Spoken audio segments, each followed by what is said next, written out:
Ол досым маған тірі кезінде сені еске алдырып тұратын.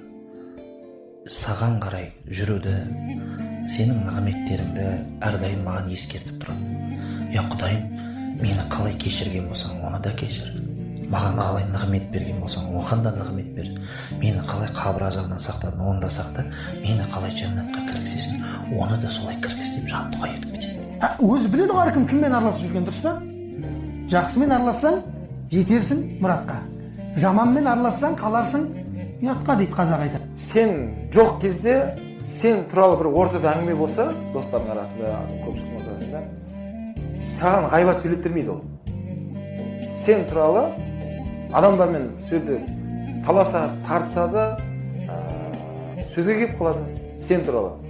Бірақ сен сыртынан ол не ғайбат сөйлеп бермейді дейді Расул айтады. Сонда бір топ адам жәннатқа кірмей, Алла тағала сұраушы, неге жәннатқа кірмейсің деді.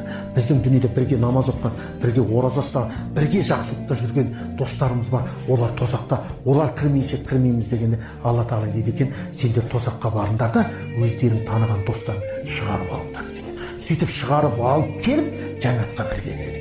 Міне ақыреттік дос деп осыны айтады.